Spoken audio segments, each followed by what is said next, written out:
அஸ்ஸலாமு அலைக்கும் வரஹ்மத்துல்லாஹி வபரகாத்துஹு. நம்மை சுற்றி ஏன் பல பிரச்சனைகள் நம்மை துரத்தி கொண்டே வருகிறது? நம்முடைய இல்லத்திலே நாம் நுழைந்தால் இல்லத்தில் ஏன் பல பிரச்சனைகள் ஏற்படுகிறது? நம்முடைய வீட்டிலே நாம் நுழைந்தால் நிம்மதியாக இருக்க முடியவில்லையே? நம்மை சுற்றி பல பிரச்சனைகளும் துன்பங்களும் நெருக்கடிகளும் ஏன் நமக்குள் வந்து கொண்டே இருக்கிறது? ஒரு வீட்டில் அல்லாஹ்வினுடைய அருள் இல்லை என்றால், அல்லாஹ்வினுடைய பரக்கத் இல்லை என்றால் அந்த வீட்டிலே பல பிரச்சனைகள் ஏற்படும். ஏன் அந்த வீட்டிலே அல்லாஹ்வுடைய பரக்கத் ஏற்படுவது இல்லை? ஏன் அங்கே ஷைத்தான் குடிபெயர்ந்து விட்டான்? அந்த வீட்டிலே ஷைத்தான் குடிபெயர்ந்து விட்டான். என்ன காரணம்?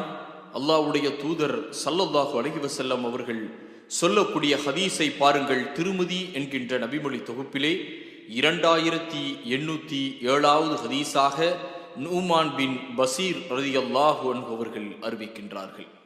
அல்லாஹ்வுடைய தூதர் ரசூலுல்லாஹி ஸல்லல்லாஹு அலைஹி வஸல்லம் அவர்கள் சொல்லுகின்றார்கள், இந்த 2 வசனங்கள் 3 இரவுகள் ஒரு வீட்டிலே இந்த வசனத்தை ஓதப்படவில்லையானால் அந்த வீட்டில் ஷைத்தான் அந்த வீட்டை நெருங்கி விடுகிறான், நெருங்கியே தீருவான் என்று அல்லாஹ்வுடைய தூதர் ஸல்லல்லாஹு அலைஹி வஸல்லம் அவர்கள் சொல்லுகின்றார்கள். ஒரு வீட்டில் ஷைத்தான் குடிபெயர்ந்து விட்டால் அந்த வீட்டிலே இருக்கக்கூடியவர்களுக்கு உள் பிரச்சனைகளை ஏற்படுத்துவான். நமக்குள் நிம்மதிகள் இருக்காது.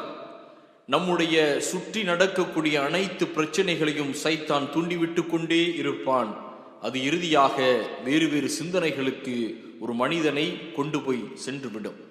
இந்த நம் வீட்டிலே இருக்கக்கூடிய இந்த ஷைத்தான்களை விரட்டுவதற்கு இறை தூதர் ஸல்லல்லாஹு அலைஹி வஸல்லம் அவர்கள் ஒரு அழகிய அந்த 2 வசனங்களை சொல்லுகின்றார்கள்.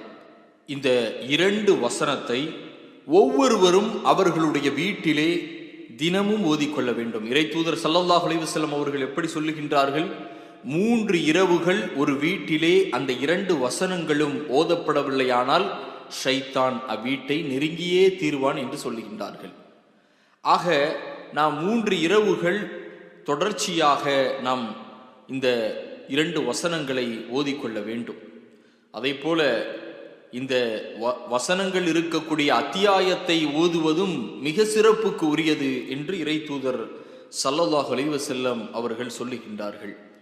ஆக ஒன்றை நாம் இங்கே புரிந்து கொள்ள வேண்டும். அல்லாஹ் குர்ஆனிலே கூறுகின்றான், இந்த குர்ஆன் அருமருந்து என்று சொல்லுகின்றான். குர்ஆன் மனிதர்களுக்கு வழிகாட்டி என்றும் சொல்லுகின்றான். அருமை சகோதரர்களே, கொஞ்சம் விளக்கமாக இங்கே சொல்லுவது நம் மீது கடமையாக இருக்கிறது.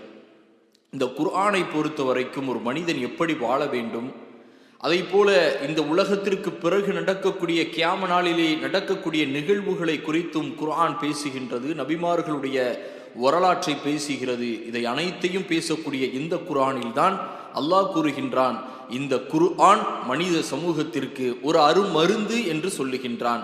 இந்த குர்ஆன் மனித சமூகத்திற்கு ஒரு அழகிய வழிகாட்டுதல் என்று சொல்லுகின்றான். இந்த குர்ஆனை நாம் நம்முடைய வீட்டிலே வைத்துவிட்டு அதை ஓதாமல் இருக்கக்கூடிய சூழலிலே நம்முடைய இல்லத்திலே ஷைத்தான்கள் உள்ளே நெருங்கக்கூடிய அளவிற்கு நாம் தான் வழிவகை செய்கின்றோம். அந்த 2 வசனங்கள் என்ன என்று பார்ப்பதற்கு முன்பாக இந்த குர்ஆனிலே சொல்லப்பட்ட சில அத்தியாயத்தினுடைய சிறப்புகளையும் நாம் பார்க்க வேண்டும். சூரா அல் ஃபாத்திஹா அத்தியாயம் 1. இந்த வசனம், இந்த அத்தியாயம் நிறைய சிறப்புகளை கொண்ட இருக்கக்கூடிய ஒன்றாகும். நமக்கு ஏற்பட்டிருக்கக்கூடிய உடல் வலியாக இருந்தாலும் அதை போல நோய்களாக இருந்தாலும் இந்த அத்தியாயத்தை 11 முறை நாம் ஓதி நாம் நம்முடைய உடலிலே தேய்த்து கொள்ளலாம். அல்லாஹ்வுடைய தூதர் ஸல்லல்லாஹு அலைஹி வஸல்லம் அவர்கள் இதற்கு அனுமதி அளிக்கின்றார்கள். அடுத்ததாக நம்முடைய உடலுக்கு இன்னும் சிஃபா கொடுக்கக்கூடிய 3 அத்தியாயங்கள் அல்லாஹ்வுடைய தூதர் ஸல்லல்லாஹு அலைஹி வஸல்லம் அவர்கள் ஒவ்வொரு இரவிலும் தூங்குவதற்கு முன்பாக இந்த அத்தியாயங்களை ஓதிக்கொள்ளுவார்கள். குர்ஆனிலே 113வது அத்தியாயம், 114வது அத்தியாயம், 112வது அத்தியாயம், குல் ஹுவல்லாஹு அஹத், குல் அஊது பிரப்பின் நாஸ், குல் அஊது பிரப்பின் ஃபலக், இந்த 3 அத்தியாயங்களை இறை தூதர் ஸல்லல்லாஹு அலைஹி வஸல்லம் அவர்கள் தாம் தூங்குவதற்கு முன்பாக ஓதி தன்னுடைய உடலிலே தேய்த்து கொண்டு தூங்குவார்கள். ஆக இதுவும் இறை தூதருடைய ஒரு வழிமுறையாக நாம் பின்பற்றக்கூடிய சுன்னத்தாக இருக்கிறது. இதற்கு நிறைய நன்மைகளும் நமக்கு எழுதப்படுகிறது. நம்முடைய உடலிலே நோய் நிவாரணம் கொடுக்கக்கூடிய அத்தியாயங்களாக இந்த அத்தியாயங்கள் இருக்கிறது. இங்கே இன்னொன்றையும் நாம் புரிந்து கொள்ள வேண்டும். புகாரிலே 5020வது ஹதீஸாக அபு மூசா அல் அஸ்ஆரி ரலியல்லாஹு அன்ஹு அவர்கள் அறிவிக்கின்றார்கள், இறை தூதர் ஸல்லல்லாஹு அலைஹி வஸல்லம் அவர்கள் சொல்லுகின்றார்கள், குர்ஆனை ஓதுகின்ற நல்லவர்களின் நிலையானது எலுமிச்சை போன்றதாகும். அதன் சுவையும் நன்று, வாசனையும் நன்று. நல்லவர்களாக இருந்து குர்ஆன் ஓதாமல் இருப்பவர் பேரிச்சம்பழத்தை போன்றவர் ஆவார். அதன் சுவை நன்று, அதற்கு வாசனை கிடையாது. தீயவனாக இருந்து கொண்டு குர்ஆனை ஓதி வருபவரின் நிலை துளசி செடியின் நிலையை ஒத்திருக்கிறது. அதன் வாசனை நன்று, சுவையோ கசப்பு. தீமையும் செய்து கொண்டு குர்ஆனையும் ஓதாமல் இருப்பவரின் நிலை என்பது குமட்டிக்காயின் நிலையை ஒத்திருக்கிறது. அதன் சுவையும் கசப்பு, அதற்கு வாசனையும் கிடையாது. ஆக நம்முடைய வாழ்விலே நாம் நல்லவர்களாக இருந்து அந்த குர்ஆனை ஓதக்கூடியவர்களுடைய அந்த வாழ்க்கையை நாம் பின்பற்றி கொள்ள வேண்டும். அதனுடைய எலுமிச்சை நன்று, அதனுடைய சுவையும் நன்று என்று இறை தூதர் ஸல்லல்லாஹு அலைஹி வஸல்லம் அவர்கள் சொல்லுகின்றார்கள்.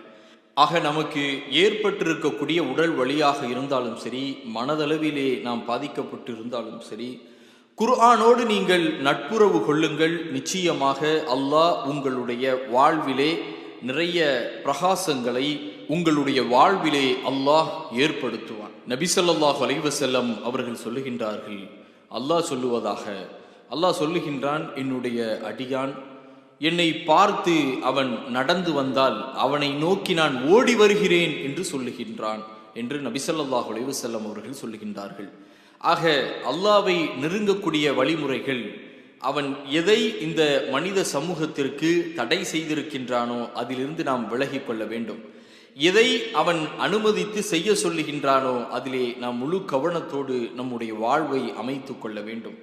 இப்படி அல்லாஹ்வை நெருங்கக்கூடிய மக்களுக்கு அல்லாஹ் நிச்சயமாக அவன் புறத்திலிருந்து அருளையும் பரக்கத்தையும் கொடுப்பான் என்பதிலே எந்த எள்ளளவும் நாம் சந்தேகத்திற்கு உட்படுத்த முடியாது. நிச்சயமாக நம்முடைய வாழ்க்கையிலே அவன் அருளை கொடுப்பான், பரக்கத்தை கொடுப்பான், பிரச்சனைகளை நம்மிடம் இருந்து தீர்த்து வைப்பான். ஆக அப்படிப்பட்ட வாழ்க்கையில் நம்முடைய வாழ்வை அமைத்து கொண்டு இப்போது நம்முடைய வீட்டிலே குடிபெயர்ந்து இருக்கக்கூடிய இந்த ஷைத்தானை விரட்டுவதற்கான அந்த 2 வசனங்கள் இறை தூதர் ஸல்லல்லாஹு அலைஹி வஸல்லம் அவர்கள் சொல்லுகின்றார்களே, அந்த 2 வசனங்கள் என்ன என்பதை, அந்த 2 வசனம் எந்த அத்தியாயத்திலே பதிவு செய்யப்பட்டிருக்கிறது என்பதையும் இப்போது நாம் பார்ப்போம். திருமதியிலே 2807வது ஹதீஸாக நூமான் பின் பசீர் ரலியல்லாஹு அன்ஹு அவர்கள் அறிவிக்கின்றார்கள், அல்லாஹ்வுடைய தூதர் ஸல்லல்லாஹு அலைஹி வஸல்லம் அவர்கள் கூறினார்கள், அல்லாஹ் வானங்கள் மற்றும் பூமியை படைப்பதற்கு 2000 ஆண்டுகளுக்கு முன்பாக ஒரு ஏட்டை எழுதுகின்றான். அந்த ஏட்டில் இருந்து 2 வசனங்களை அருளினான். அந்த 2ஐ கொண்டு சூரத்துல் பக்கராவை முடித்தான். 3 இரவுகள் ஒரு வீட்டிலே அந்த 2 வசனங்களும் ஓதப்படவில்லையானால் ஷைத்தான் அவ்வீட்டை நெருங்கியே தீருவான் என்று இறை தூதர் ஸல்லல்லாஹு அலைஹி வஸல்லம் அவர்கள் சொல்லுகின்றார்கள். ஆக சூரத்துல் பக்கரா குர்ஆனினுடைய 2வது அத்தியாயத்திலே இறுதி கடைசி 2 வசனங்கள் நம்முடைய வீட்டிலே நாம் தினமும் இரவு நேரத்திலே ஓதிக்கொள்ளுங்கள். உங்களுடைய வீட்டில் நீங்கள் இந்த வசனத்தை ஓதினால் நிச்சயமாக நம் வீட்டிலிருந்து ஷைத்தான் துரத்தி அடிக்கப்படுவான் என்பதை புரிந்து கொள்ளுங்கள். அதே போல் ஹாக்கிம் என்கின்ற நபிமொழி தொகுப்பிலே 2063வது ஹதீஸாக இடம்பெறுகிறது. நபி ஸல்லல்லாஹு அலைஹி வஸல்லம் அவர்கள் கூறினார்கள், உங்கள் வீட்டிலே சூரத்துல் பக்கராவை ஓதுங்கள். எந்த வீட்டிலே சூரத்துல் பக்கரா ஓதப்படுகிறதோ அங்கே ஷைத்தான் நுழைய மாட்டான் என்று ரசூலுல்லாஹி ஸல்லல்லாஹு அலைஹி வஸல்லம் அவர்கள் சொல்லுகின்றார்கள். குர்ஆனை நாம் இப்போதே புரட்டுவோம், சூரத்துல் பக்கராவை ஓதுவோம். அதே போல சூரத்துல் அல் ஃபாத்திஹா அத்தியாயத்தை ஓதிக்கொள்ளுவோம். இப்படி சிறப்புகள் நிறைந்த சூறாக்களை நாம் தினமும் ஓதிக்கொள்ளுவோம். அதே போல் அதிலே இருக்கக்கூடிய வரலாற்று வசனங்களையும் நாம் தமிழிலே படிப்போம்.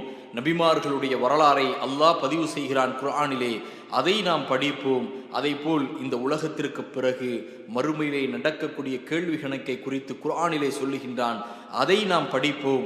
குர்ஆனோடு நட்புறவு கொண்டு நாம் நம்முடைய வாழ்க்கையை அமைத்துக் கொள்வோம் இன்ஷா அல்லாஹ்.